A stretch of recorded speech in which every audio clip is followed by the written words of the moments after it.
अस्सलाम वालेकुम रहमतुल्लाह। उम्मीद है कि आप सब ठीक होंगे। आज जो हमारा टॉपिक है वो है रेफरेंसेस के अंदर हम क्या करते हैं, ये टैब हमें ज़्यादातर यूज़ होता है बुक डिज़ाइन करने के लिए। जैसे आपने देखा होगा, कोई बुक लोगे आप, सबसे पहले उस पर कवर पेज होता है, उसके बाद इंडेक्स होता है या हम जिसको टेबल ऑफ कंटेंट्स बोलते हैं, वो दिखाता है हमें कि कौन सा टॉपिक, कौन सा कंटेंट किस पेज नंबर पे है। तो इधर आपको मिलेगा सबसे पहले टेबल ऑफ कंटेंट्स, लेकिन उससे पहले हमें बनानी है कि कौन कौन सी इसमें हेडिंग है, कौन कौन सा इसमें टॉपिक है जिसका मुझे टेबल ऑफ कंटेंट्स बनाना है। उसके लिए हम क्या करेंगे, हम लिखेंगे इधर कुछ। सबसे पहले हमें क्या करना है कि टॉपिक्स हमें चूज करने हैं कि ये जो हमने डॉक्यूमेंट बनाया 2-3 पेजेस का, इसके अंदर कौन कौन सी हेडिंग है।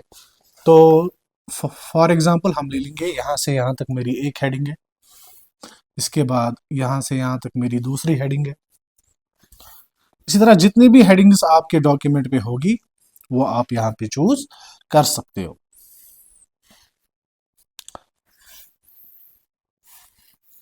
और यहां पे एक और हेडिंग है यहां तक। अब हमें बनाना है इसका टेबल ऑफ कंटेंट्स। मुझे पता है ये है, एक हेडिंग है मेरी, ये दूसरी हेडिंग है, ये तीसरी हेडिंग है, लेकिन सबसे पहले हमें हेडिंग्स को एक फॉर्मेट देना है। वो कहां से आपको देना है, आपको होम टैब पे जाना है। होम टैब के अंदर आप देखो स्टाइल्स आपको मिलेंगे। इन्हीं स्टाइल्स के अंदर आपको हेडिंग 1, हेडिंग 2 नाम से 2 स्टाइल्स मिलेंगे। अब ये हेडिंग 1 क्या होता है, ये होता है जो मेरी मेन हेडिंग होगी। चाहे जो भी हेडिंग होगी, जो मेन हेडिंग होगी वो आप हेडिंग 1 वाले फॉर्मेट में रखोगे। और जो सब हेडिंग होगी, उस हेडिंग के अंदर, उस डॉक्यूमेंट के अंदर अगर एक हेडिंग है, उसके अंदर कोई और टॉपिक भी है, तो वो सब हेडिंग में आता है, तब आप हेडिंग 2 का यूज करोगे। फिलहाल चलो हम समझेंगे कि ये भी मेरी मेन हेडिंग है, तो इसको हम हेडिंग 1 नाम दे देंगे यहाँ पे। इसी तरह दूसरी हेडिंग भी है, इसको भी यही स्टाइल चूज करेंगे, हेडिंग 1 वाला। इसी तरह जितनी भी हेडिंग्स मेरी होंगी उन सबको हम हेडिंग 1 वाला स्टाइल चूज करेंगे। चलो मैंने इस डॉक्यूमेंट पे 3 हेडिंग्स बनाई, ठीक। अब मैं यहां पे चाहता हूं कि मुझे टेबल ऑफ कंटेंट्स बन के आना चाहिए, मुझे इसका इंडेक्स बन के आना चाहिए जो मुझे दिखाएगा कौन सी हेडिंग किस पेज नंबर पे है। उसके लिए मुझे क्या करना है, सबसे पहले हेडिंग्स तो बनाई मैंने। अब मुझे रेफरेंस टैब में जाना है। यहां पे आप देखो, आपको टेबल ऑफ कंटेंट्स मिलेंगे। अब इस टेबल ऑफ कंटेंट्स में देखो बहुत सारे फॉर्मेट्स आपको मिलेंगे। जैसा फॉर्मेट आप चूज करोगे वैसे ही आपको टेबल ऑफ कंटेंट्स बन के आ गया। देखो ऑन द इंसर्ट टैब ये पेज नंबर 1 पे है, ये वाली हेडिंग ये भी पेज नंबर 1 पे है, और ये वाली हेडिंग ये पेज नंबर 2 पे है।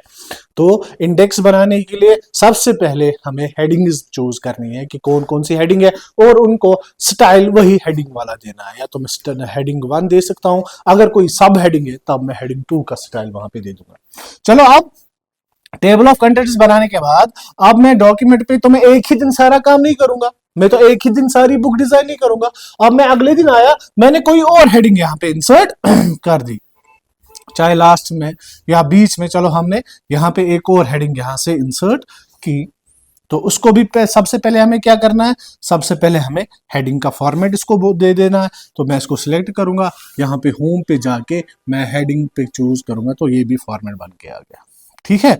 इसी तरह यहां पे मैंने इसको हेडिंग 2 बना दिया। हेडिंग 2 मतलब मैंने आपको पहले ही बोला, हेडिंग 2 से क्या हो जाएगा कि ये सब हेडिंग बनेगी। देखो you can create pictures main heading है, उसके अंदर मैंने दूसरा वाली heading on the insert heading 2 में रखा। इसका मतलब ये इसके अंदर सब हेडिंग आ जाएगी। तो आप देखो कंटेंट्स में तो सिर्फ 3 ही हेडिंग्स आ रही है मेरी, अब वो 2 भी आनी चाहिए जो मैंने बनाई है। तो उसके लिए मैं क्या करूंगा, फिर से रेफरेंस टैब में जाऊंगा। यहां पे आपको मिलेगा अपडेट टेबल, या आप यहां पे क्लिक करके कंटेंट्स पे यहां पे भी अपडेट टेबल कर सकते हो। जब आप अपडेट टेबल पे क्लिक करोगे तो देखो ये 2 ऑप्शंस आपको दिखा रहा है, अपडेट पेज नंबर्स वाली, तो खाली पेज नंबर्स ही अपडेट हो जाएंगे, या अपडेट एंटायर टेबल। मुझे तो सारा टेबल ही अपडेट करना है, क्यों, क्योंकि मैंने हेडिंग्स और ऐड की है।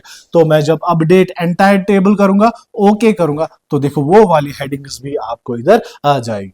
देखो लेकिन आप देखो ये मेन हेडिंग है, उसके अंदर जो हेडिंग है वो थोड़ा इंडेंट इंक्रीज करके आ जाता है। इसका मतलब क्या हुआ, ये इसकी सब हेडिंग है। और ये कैसे आ गया, जब मैंने हेडिंग 2 वहां पे यूज की। इसी तरह आप जितनी भी हेडिंग्स अपने डॉक्यूमेंट पे रखोगे तो आप उनका टेबल बना सकते हो, जिसको हम बोलते हैं टेबल ऑफ कंटेंट्स। और वो क्या दिखाता है आपको कि कौन सी हेडिंग किस पेज नंबर पे है।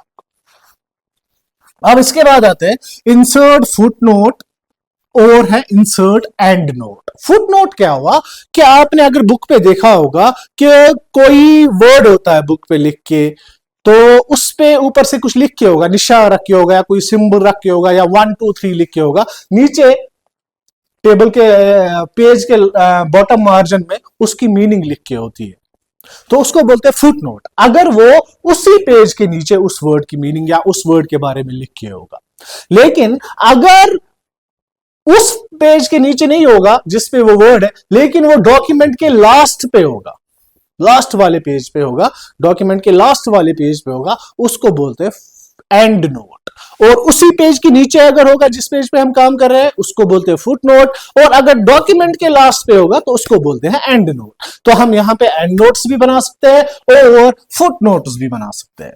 तो सबसे पहले चलो हम पेज नंबर 1 पे जाएंगे। यहां पे हम चलो गैलरी के पास फुट नोट बनाएंगे। इसका मतलब क्या हुआ, फुट नोट इसी पेज के नीचे इसकी मैं डिटेल रख सकता हूं। चलो हम गैलरी के पास है, अब हमने इंसर्ट फुट नोट किया। देखो गैलरी के साथ आपको 1 आ गया, सिंबल आ गया 1, और देखो यहां पे भी नीचे 1 आ गया। तो अब मैं इसी सिंबल के, इसी गैलरी के बारे में यहां पे लिख सकता हूं। चलो फॉर एग्जांपल गैलरीज के अंदर होते हैं फोटोज, वीडियोस एक्स्ट्रा, तो इसके बारे में मैंने लिखा यहाँ पे। इसी तरह अगर मैंने यहाँ पे कोऑर्डिनेट के पास फिर से फुट नोट बनाया, फिर से मैं फुट नोट पे क्लिक करूंगा, देखो 2 आ गया। अब मैं कोऑर्डिनेट के बारे में यहां पे लिख सकता हूं।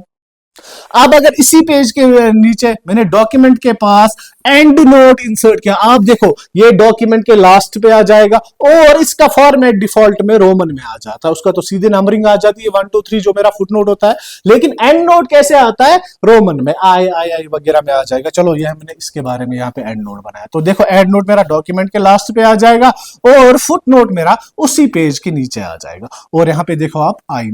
इसी तरह मैं दूसरे पेज पे हूं, अगर मैंने यहां पे कमांड्स के पास फुट नोट इंसर्ट किया तो इसी पेज के नीचे आ जाएगा, देखो। और अगर मैंने यहां पे एंड नोट इंसर्ट किया तो वो किधर आ जाएगा, डॉक्यूमेंट के लास्ट पे, देखो। इनको बोलते हैं फुट नोट्स और एंड नोट्स।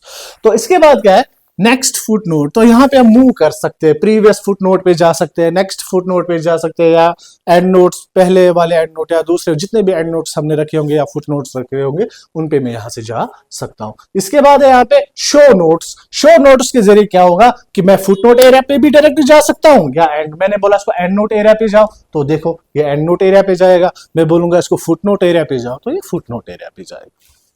शाबाश। इसके बाद क्या है, इंसर्ट साइटेशन।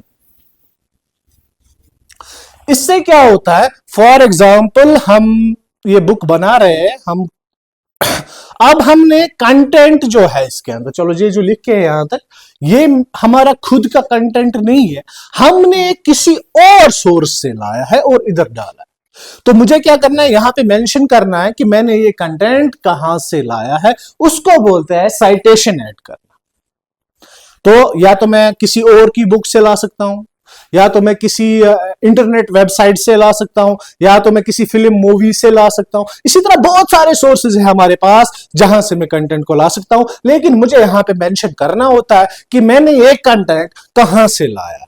तो उसके लिए हमें क्या करना है, इंसर्ट साइटेशन पे जाएंगे, यहां पे हमें मिलता है ऐड न्यू सोर्स। तो यहां पे ऐड न्यू सोर्स पे क्लिक करने के बाद मुझे यहां पे टाइप ऑफ सोर्स मेंशन करना है कि मैंने ये कंटेंट कहां से लाया। तो आप देखो यहां पे बुक आता है, जर्नल आर्टिकल आता है, बहुत सारी सोर्सेज आते हैं, फिल्म आता है, परफॉर्मेंस आता है, रिपोर्ट आती है, वेबसाइट आता है, बहुत सारे सोर्सेज आपको यहाँ पे मिलेंगे। जिस भी सोर्स से आपने डेटा को लाया होगा आपको यहाँ पे वो मेंशन करना है। फॉर एग्जाम्पल हमने कहां से लाया, बुक से लाया है। अब उस बुक का ऑथर कौन है, जिस बुक से मैंने ये लाया उसका नाम मुझे यहाँ पे लिखना है। चलो उस बुक का ऑथर है आदिल।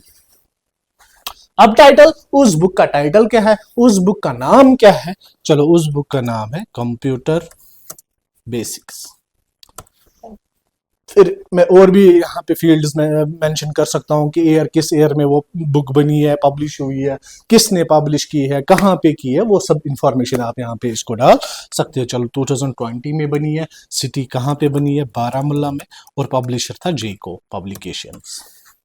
इसके बाद मैं इसको ओके करूंगा। अब देखो यहाँ पे ये साइटेशन इसके साथ यहाँ पे आपको ऐड हो जाएगी। इसी तरह कोई और कंटेंट है ये वाला, चलो ये मैंने किसी मूवी से लाया, फिल्म से लाया, तो मैं फिर से जाऊंगा इंसर्ट साइटेशन में, यहाँ पे आपको रिसेंट वाली साइटेशंस मिलेंगी जो आपने यूज की होंगी। अगर ये इसी से लाया होगा, इसी बुक से, तो मैं ये इसी पे क्लिक करूंगा, या मैं ऐड न्यू सोर्स करूंगा। मैं यहाँ पे टाइप ऑफ सोर्स चूज करूंगा कि कहां से मैंने ये कंटेंट लाया है। चलो मैंने किसी फिल्म से लाया है, तो मैं उस फिल्म का यहाँ पे टाइटल दूंगा। इस मूवी का नाम क्या था? चलो उस मूवी का नाम था कश्मीर।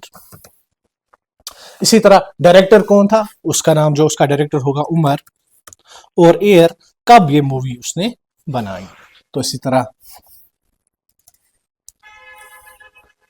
मैं यहाँ पे ओके करूंगा, तो यहाँ पे भी मेंशन होगा। इसी तरह जिस सोर्स से भी आपने डेटा लाया है, तो आपको यहाँ पे साइटेशन में वो मेंशन करना है। इसके बाद है मैनेज सोर्सेज। मैनेज सोर्सेज से क्या होगा, जितने भी सोर्सेज आपने बनाए होंगे उनका आप डिलीट कर सकते हो, एडिट कर सकते हो, या नया सोर्स बना सकते हो। या इसके बाद एक और ऑप्शन है स्टाइल, कि मुझे इन सोर्सेज को कैसे, किस स्टाइल में डिस्प्ले करना है। देखो स्टाइल चेंज हो गया, अब खाली उम्र आ रहा है, यहाँ पे मैं कोई और स्टाइल रखूंगा, उसी हिसाब से ये यहाँ पे ये आ जाएंगे। अब इसके बाद वाला जो है वो है बिब्लियोग्राफी। ये क्या होता है, ये आपने ज्यादातर देखा होगा बुक्स के लास्ट पे, जैसे आपने अगर कोई रेफरेंस वगैरह देखी होगी, बिब्लियोग्राफी होती है उसके लास्ट पे। उसमें क्या होता है, उसमें यही मेंशन किया होता है कि इस बुक के अंदर, इस डॉक्यूमेंट के अंदर हमने किस किस सोर्स का यूज किया है, उस सब की डिटेल्स एक ही टेबल में आपको मिल जाएगी। तो सबसे पहले आपको क्या करना है, बिब्लियोग्राफी पे क्लिक करना है। यहां पे भी इसके बहुत सारे फॉर्मेट्स आ जाएंगे, जो भी आप फॉर्मेट चूज करोगे। तो देखो यहाँ पे बिब्लियोग्राफी आपकी आ जाए। तो देखो, एक तो हमने आदिल कंप्यूटर बुक से किया है, और मूवी एक है उससे मैंने एक डेटा को यहाँ पे लाया है। तो उन सब की डिटेल्स आपको यहाँ पे बिब्लियोग्राफी में मिल जाएंगे। अब हमने अगर बिब्लियोग्राफी टेबल बनाने के बाद हमने कोई और साइटेशन ऐड की, तो उसको भी हमें वैसे ही करना है अपडेट, जैसे हमने टेबल ऑफ कंटेंट्स को किया था। चलो हम करके देखते हैं। तो हम फिर से इंसर्ट साइटेशन में जाएंगे, फिर से ऐड न्यू सोर्स, अगर हमने किसी और सोर्स से लाया होगा। तो यहाँ पे मैं एक और मूवी का नाम, मूवी का सोर्स ले लूंगा। तो चलो हमने यहाँ पे लिखा जो भी उसका डायरेक्टर है और ईयर का वो मूवी बनी है, K2 मूवी बनी है। चलो इसको ओके करेंगे अब। तो यहाँ पे सोर्स आ गया।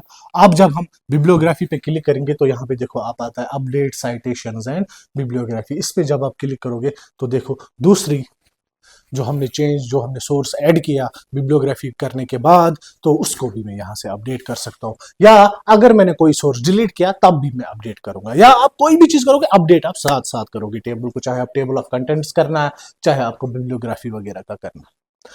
इसके बाद है इंसर्ट कैप्शन। इंसर्ट कैप्शन कहां पे यूज होता है, अगर आपने देखा होगा बुक पे, किसी भी बुक पे आपने देखा होगा, वहां पे फिगर्स होती है, शेप्स होती है आपकी, या इमेजेस होती है, उनका जो नाम होता है, वहां पे लिख के होगा फिग 1, फिग 2, या लिख के होगा shape 1, shape 2, image 1, image 2, picture 1, picture, कोई भी नाम जो उनका होगा, शेप्स का, इमेज का, उनको बोलते हैं हम कैप्शन।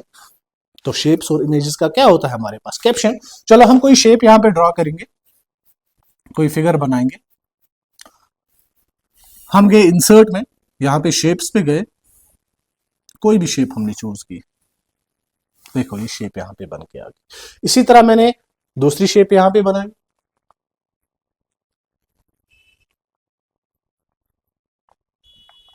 जितनी भी शेप्स मुझे बनानी है, तो मैं यहां पे बना सकता हूं। चलो तीसरी शेप भी हम बनाएंगे।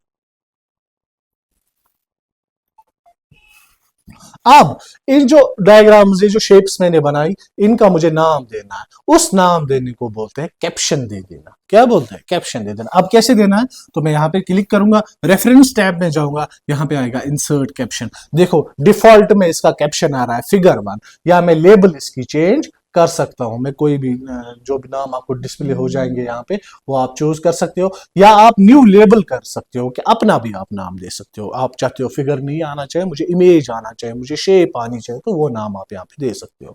चलो हम फिगर रखेंगे, तो सीरियल नंबर भी खुद से आ रहा है, फिगर 1 यहाँ पे आएगा इसका कैप्शन। इसी तरह दूसरी फिगर जो मेरी होगी, जब मैं इस पे क्लिक करूंगा, तो यहाँ पे आएगा इसको फिगर 2, जब मैं इंसर्ट कैप्शन करूंगा।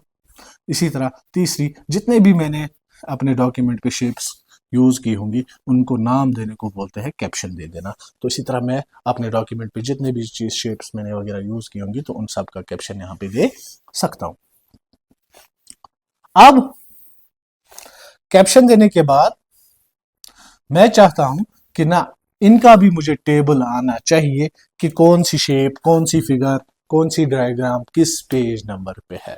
तो उसके लिए मुझे क्या करना है, यहाँ पे आता है इंसर्ट टेबल ऑफ फिगर्स। तो जब आप इंसर्ट टेबल ऑफ फिगर्स करोगे, सिंपली आप ओके करोगे तो ये दिखाएगा आपको फिगर 1 कहाँ पे है, फिगर 2 कहाँ पे है, फिगर 3 कहाँ पे। इसी तरह अगर आपने कोई फिगर अब ऐड की या डिलीट की इससे, तो आपको इसको भी अपडेट टेबल करना है, वैसे ही जैसे हमने बिब्लियोग्राफी को किया, जैसे हमने टेबल ऑफ कंटेंट्स को किया।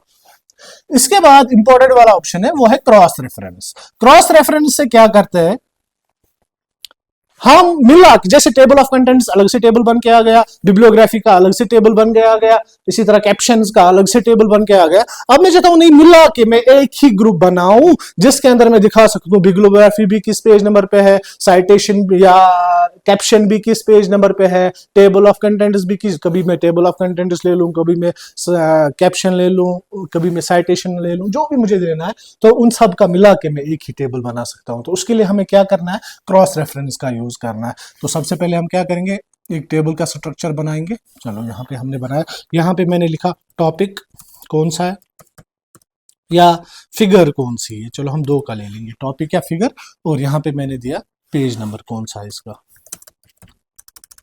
चलो अब टॉपिक पे जाता है, तो इसका मतलब टेबल ऑफ कंटेंट्स मुझे बनाना है, तो मैं रेफरेंस पे जाऊंगा। अब मैं टेबल ऑफ कंटेंट्स फिर से नहीं करूंगा, मैं कहां पे जाऊंगा, क्रॉस रेफरेंस में। देखो यहाँ पे रेफरेंस टाइप आपको सारे मिल जाएंगे, चाहे आपने हेडिंग्स यूज की होंगी, बुक मार्क्स यूज किए होंगे, फुट नोट्स यूज किए होंगे, एंड नोट्स, जो भी आपने बनाया होगा।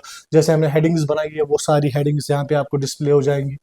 इसी तरह अगर हमने फुट नोट्स बनाए होंगे वो सारे आपको यहाँ पे डिस्प्ले हो जाएंगे। इसी तरह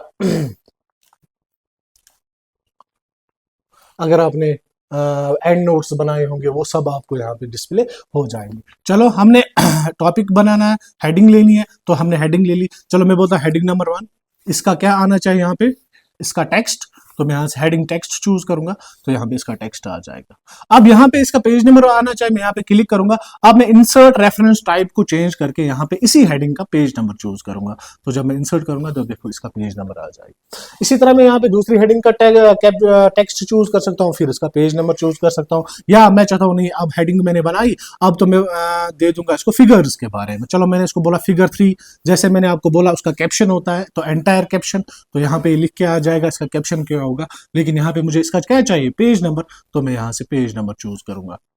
देखो इसी तरह में मिला के कोई भी जो हमने यूज किए होंगे, कंटेंट्स यूज किए होंगे, साइटेशन यूज किए होंगे, कैप्शन यूज किए होंगे, क्रॉस रेफरेंस से इनको मिला के एक ही टेबल में ला सकता हूँ। और डायरेक्टली जिस पे भी क्लिक करूंगा ये लिंक्स भी बन जाती है, तो मैं डायरेक्टली वहां पे पहुंच सकता हूँ।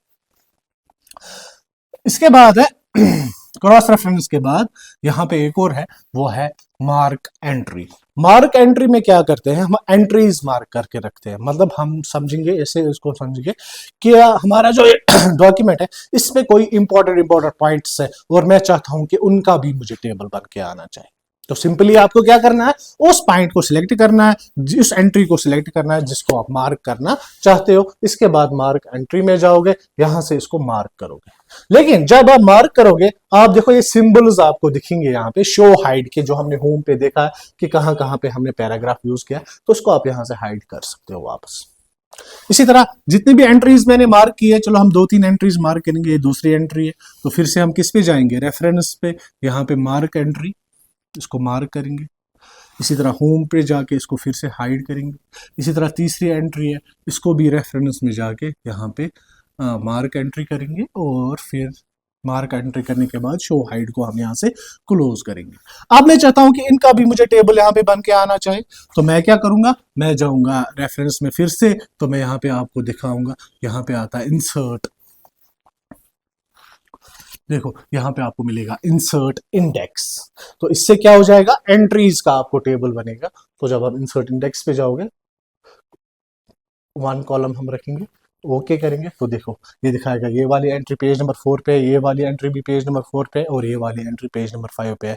अब अगर आपने कोई और एंट्री ऐड की तो फिर आपको करना है अपडेट इंडेक्स। तो जब आप अपडेट इंडेक्स करोगे तो वो एंट्री भी इसके अंदर आ जाएगी, या आपने कोई एंट्री डिलीट की तो वो एंट्री उस टेबल से खत्म हो जाएगी। इसके बाद लास्ट वाला ऑप्शन है वो है मार्क साइटेशन।